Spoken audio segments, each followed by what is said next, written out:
আসসালামু আলাইকুম রহমতুল্লাহ। আজকে আমরা পিস্টন রিং জেনারেটর পিস্টন রিংয়ের বিষয়ে একটু আলোচনা করব। এটা হিমসেন জেনারেটরের পিস্টন রিং। এখানে তিনটা রিং ব্যবহার করা হয় একটা ইউনিটে। তো এখানে আমাদের যেটা সমস্যা হচ্ছে, ফার্স্ট রিং কোনটা, সেকেন্ড রিং কোনটা, থার্ড রিং কোনটা, এটা বোঝার জন্য। থার্ড রিং এখানে যেহেতু তিনটা রিং, লাস্টের রিংটা স্ক্রাপার রিং হবে। তো এইখানে এই যে এটা হচ্ছে আমাদের স্ক্রাপার রিং। আমরা সহজেই বুঝতে পারতেছি যে এটা আমাদের স্ক্রাপার রিং, যেহেতু এখানে ভিতরের দিকে স্প্রিং আছে।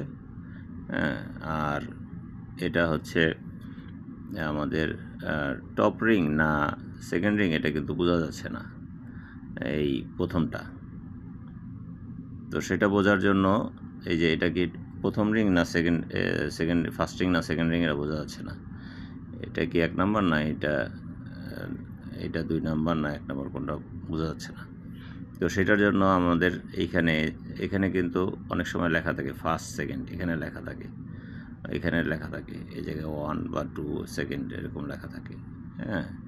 সেকেন্ড লেখা থাকে, এখানে ফার্স্ট লেখা থাকে। তো এখানে সেরকম কিছু লেখা নেই। এখানে শুধু আছে লেখা কি, এখানে কিন্তু শুধু লেখা আছে হচ্ছে টপটা লেখা আছে, এই যে টপ।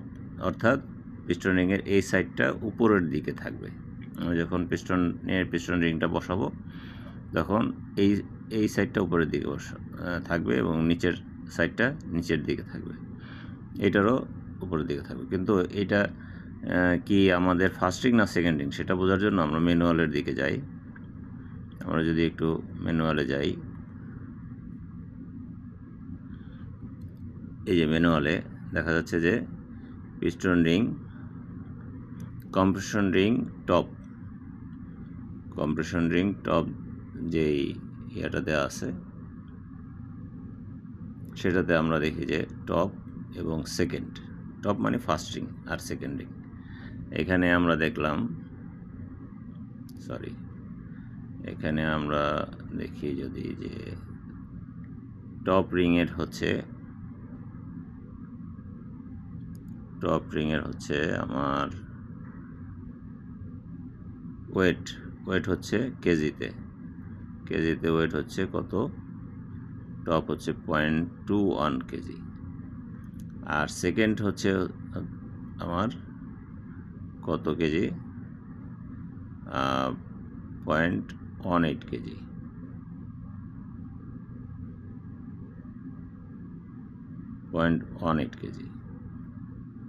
এইটা হচ্ছে সেকেন্ড রিং 0.18, আর এটা হচ্ছে টপ 0.21। তাহলে এই আগের ছবিটাতে আবার যাই আমরা। এই ছবিটাতে যেটা আমার ওয়েট বেশি, যেটা একটু বড় ওয়েট বেশি, সেটাই হচ্ছে আমার টপ রিং। আমরা মেজার করে দেখেছি যে এটা একটু মোটা এবং একটু বড়, তাহলে এটা হবে টপ রিং আর এটা হবে হচ্ছে সেকেন্ড রিং, নিচেরটা হবে হচ্ছে সেকেন্ড রিং। এই আজকের মতো ভিডিও এখানে শেষ।